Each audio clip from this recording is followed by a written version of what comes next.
I'm so glad you've decided to join me for this journey today. Have you ever stopped to realize that there is a constant, never-ending conversation happening inside your mind? It's a voice that narrates your life, judges your surroundings, and often keeps you awake at night with worries or repetitive thoughts. We spend so much of our lives listening to this voice that we eventually start to believe we are the voice. But today, we're going to explore a different perspective. We are diving into a guide that is designed to help you step back from that noise and find a sense of peace that doesn't depend on your external circumstances. The main purpose of the book we are discussing is to lead you toward spiritual liberation by showing you how to untether yourself from your ego and your past experiences. It's about finding the you that exists behind the thoughts and the emotions.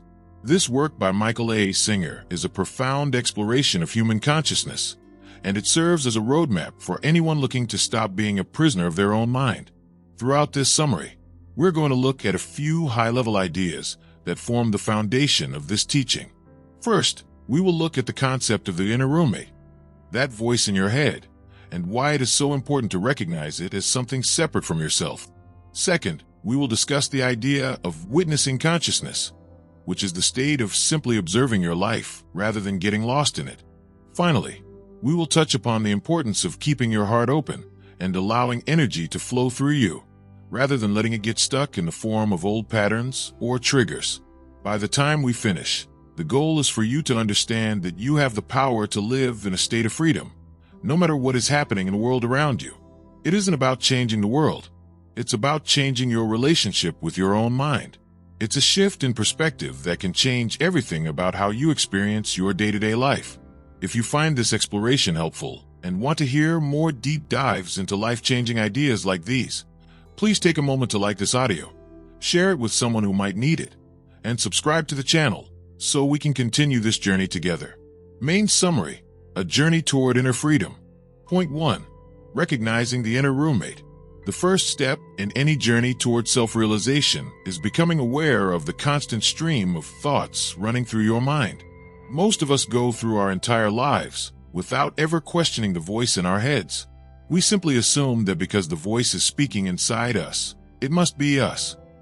However, the book invites us to look at this voice differently. It suggests that if you can hear the voice, then you cannot be the voice itself. There is the voice that speaks, and then there is you, the one who is listening. This voice is often referred to as your inner roommate. Think of it as a person who follows you around all day, narrating everything they see and telling you how to feel about it. If you had a physical roommate who talked to you the way your mind talks to you, constantly judging, worrying about the future, or obsessing over the past, you would likely find them incredibly annoying or even toxic. You might even try to move out, but because this voice is inside our own heads, we give it authority. We let it dictate our moods and our choices.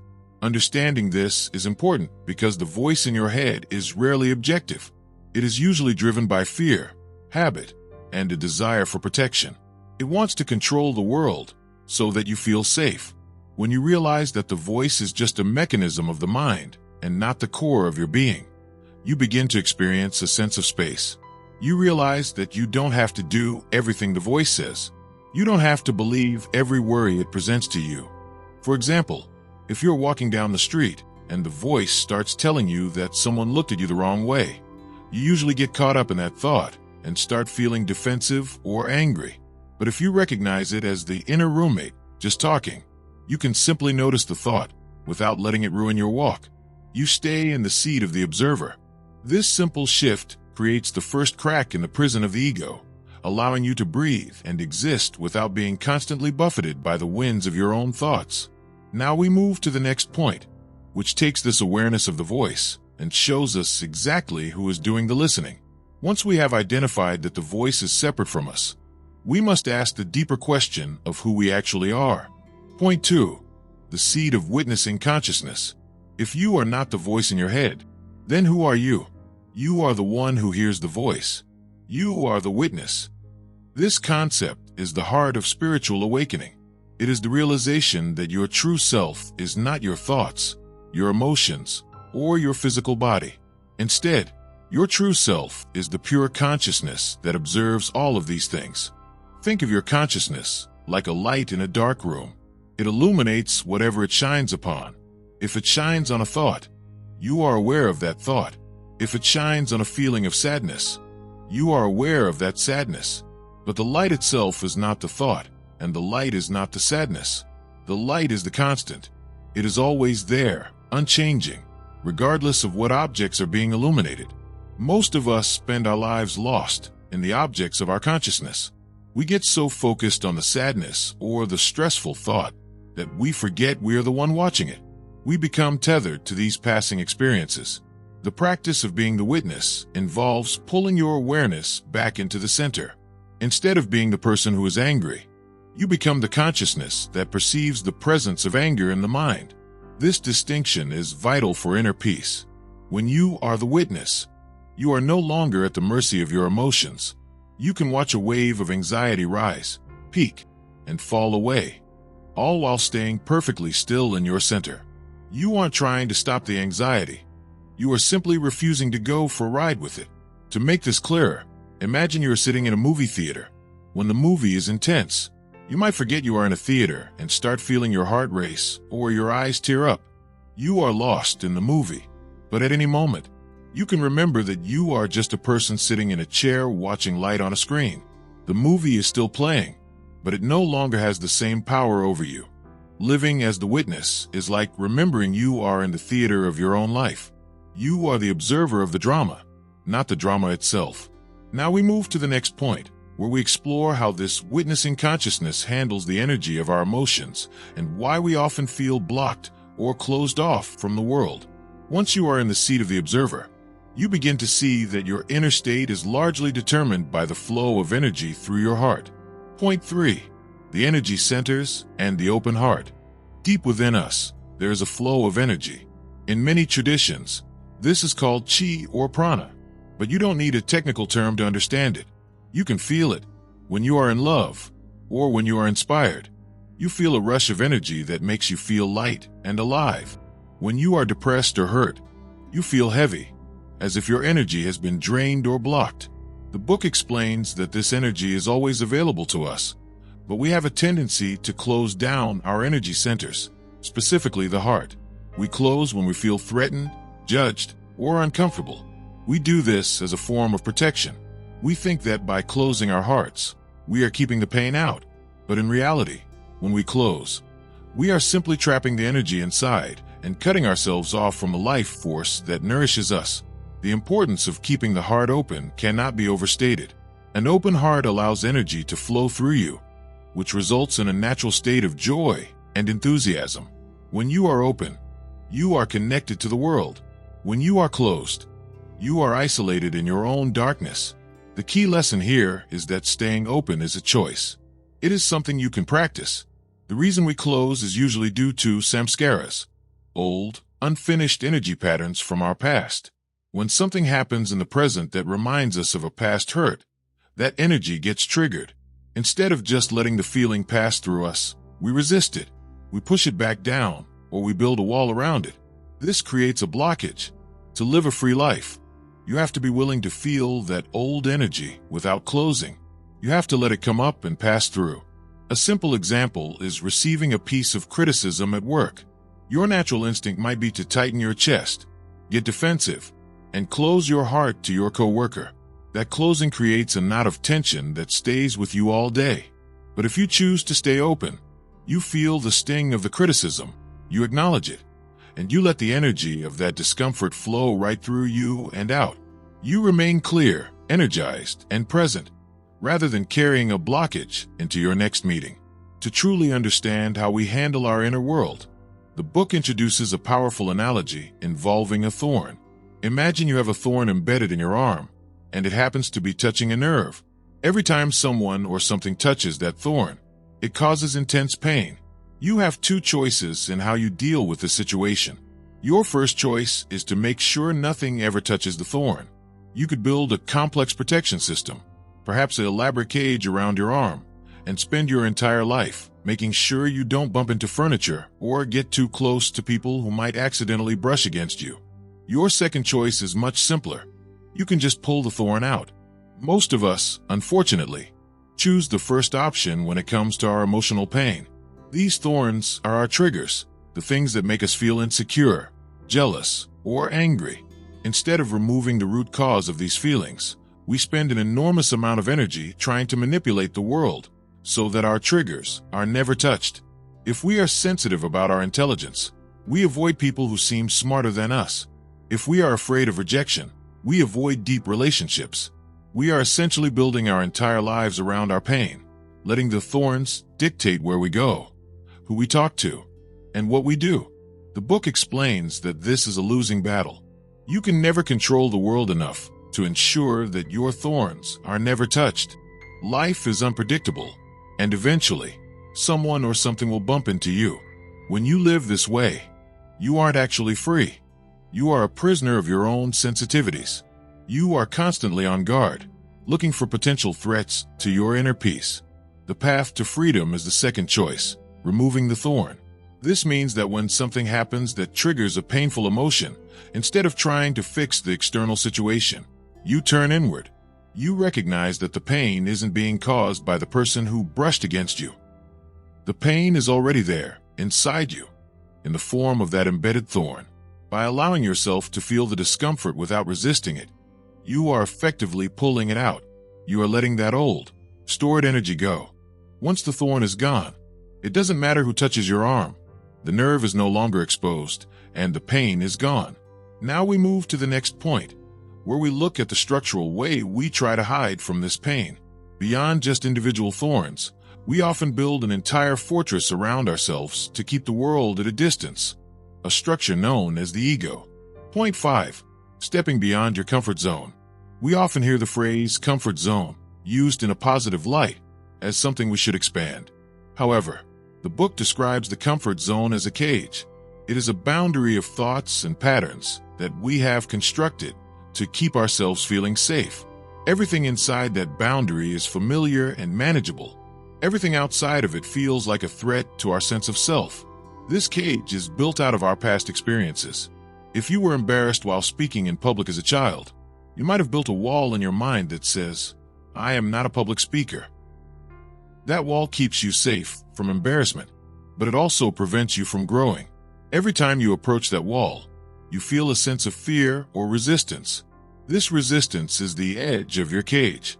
Most people, when they hit that edge, immediately back away and return to the center of their comfort zone where they feel safe. But the book teaches us that if we want to be free, we have to go toward the edge. We have to learn to be comfortable with being uncomfortable. When you reach the limit of what you think you can handle, that is the moment where true liberation is possible. Instead of backing away, you stay there. You observe the fear. You notice the voice in your head screaming at you to turn back. And then, you simply keep going. Stepping beyond your comfort zone isn't about doing something dangerous or reckless. It's about no longer allowing your self-imposed boundaries to define your life. It's about realizing that the walls are made of nothing but old thoughts and fears. When you push through them, you discover that the danger you were afraid of wasn't real. You find that you are much larger and more capable than the small, limited person you thought you were. As an example, think about the fear of meeting new people. If you stay within your walls, you only talk to the same few friends. You feel safe, but your world is small. The moment you decide to talk to a stranger, you hit the edge of your cage. You feel that familiar flutter of anxiety. If you can sit with that anxiety and speak anyway, you have successfully expanded your world. You have shown yourself that the wall was an illusion.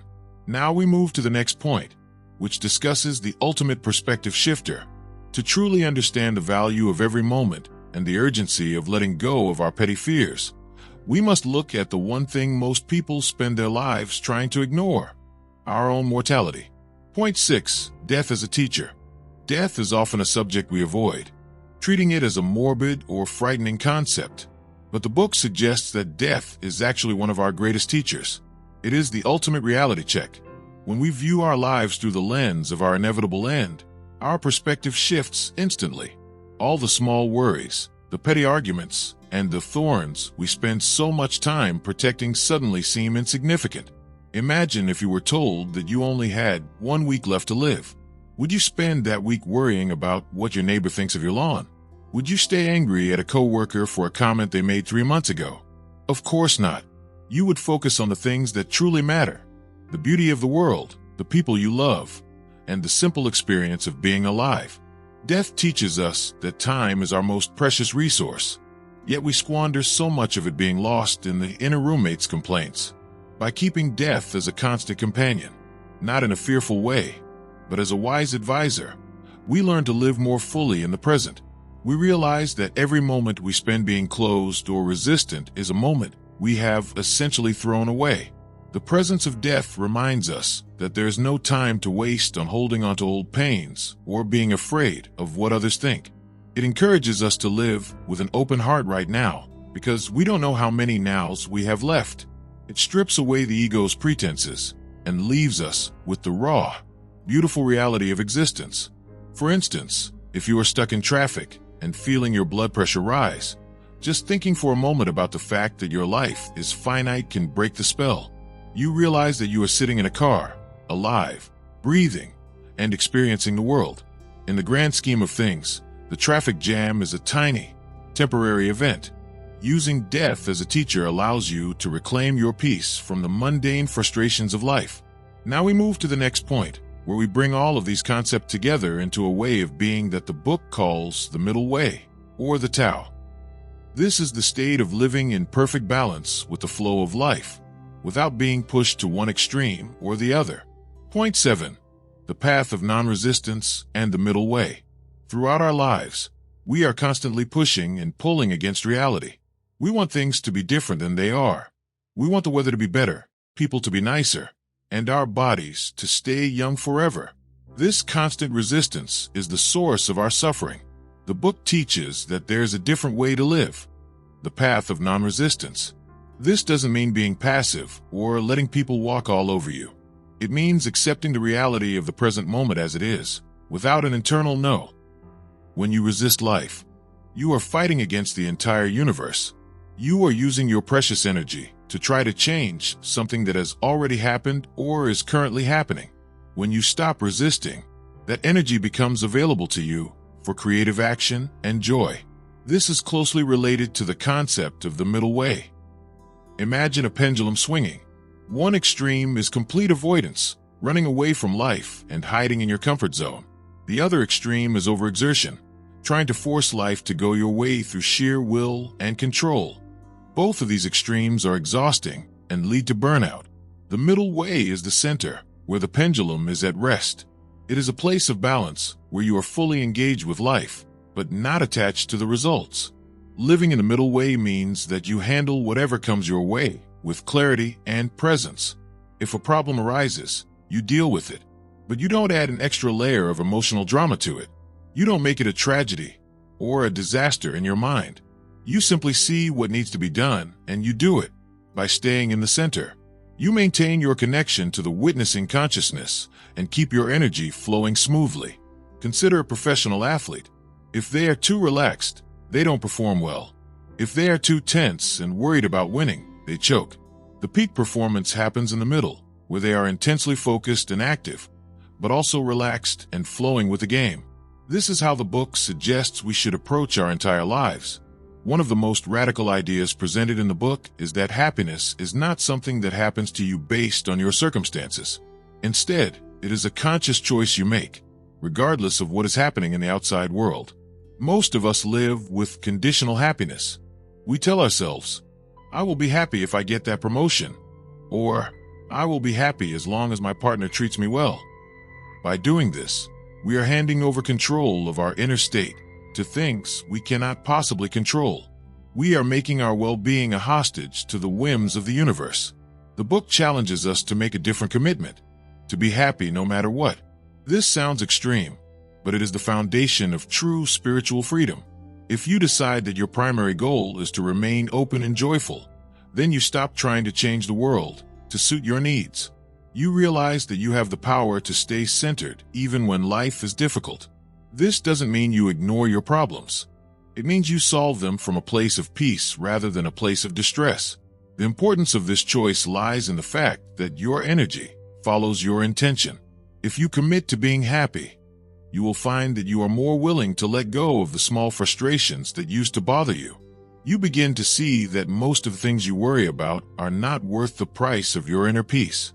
You stop asking, "How can I fix this situation so I can be happy?" and start asking, "Is this situation worth closing my heart over?" The answer is almost always no. To illustrate this, imagine you have planned a perfect outdoor wedding.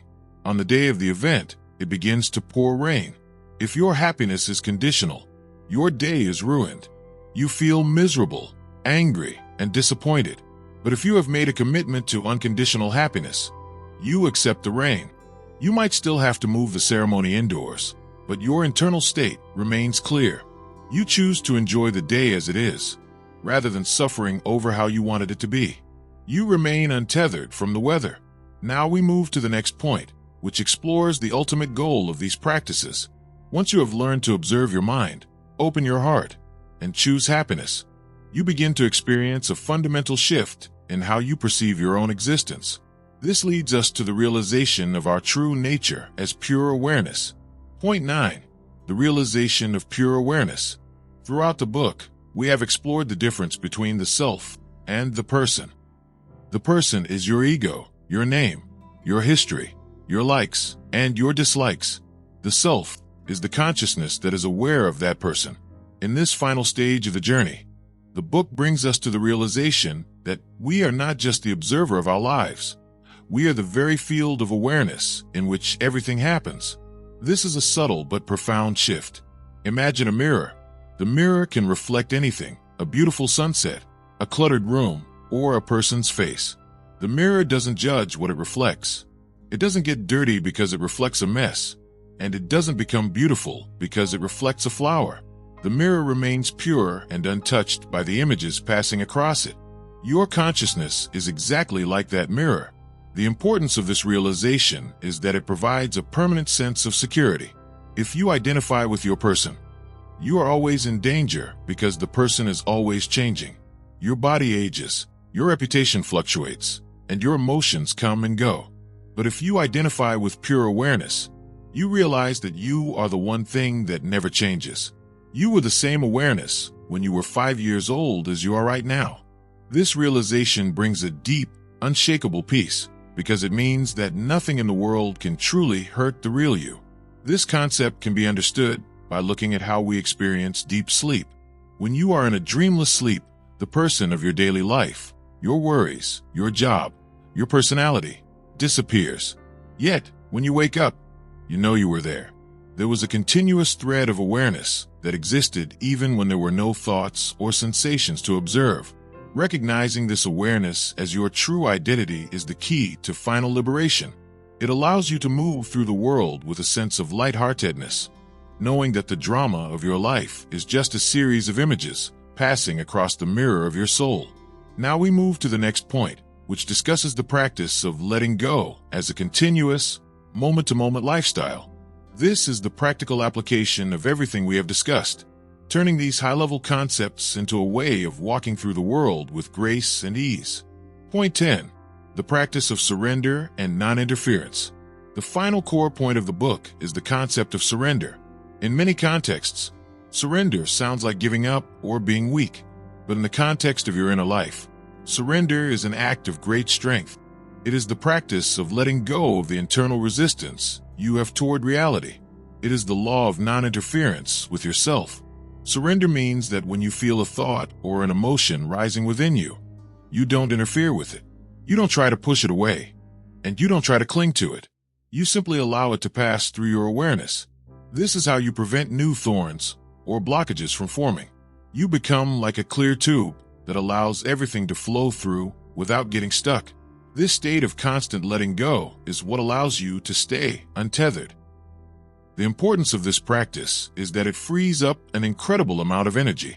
Think about how much effort it takes to maintain your defenses, to keep your inner roommate happy, and to keep your thorns protected. When you stop resisting and start surrendering, all of that ego maintenance energy is returned to you. You feel lighter, more vibrant, and more present. You are no longer fighting with life. You are dancing with it. A simple, everyday example of this is how you handle a small insult. Normally, if someone says something mean to you, your ego wants to jump in and defend itself. You might spend hours thinking of a witty comeback or stewing in resentment. This is interference. You are tethering yourself to the event.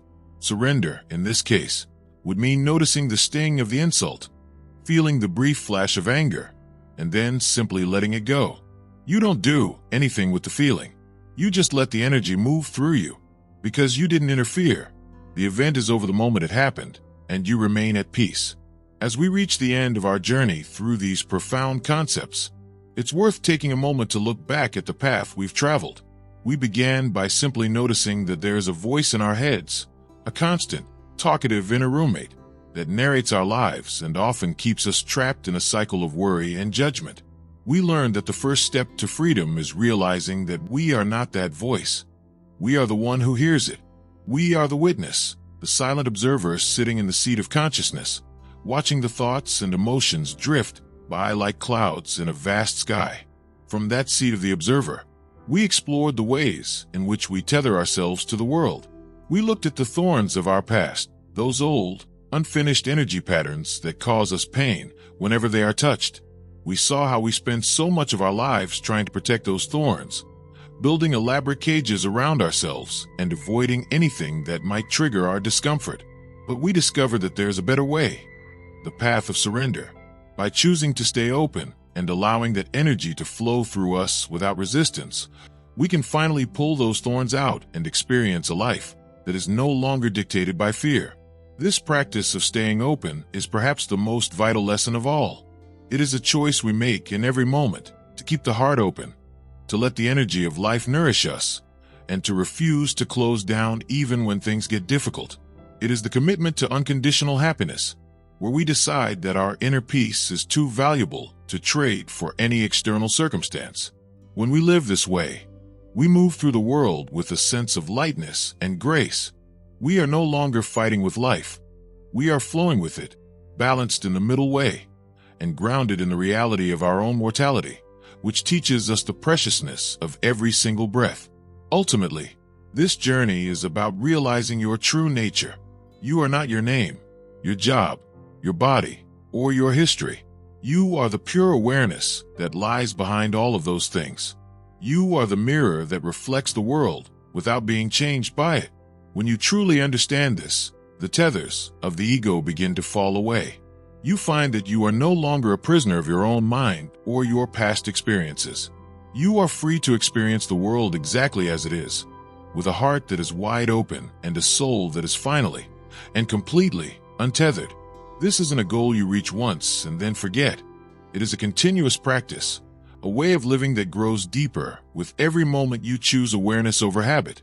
As you move forward from here, carry with you the simple knowledge that you have the power to stay in the seat of the witness. You have the power to let go, to stay open, and to live in the beauty of the present moment.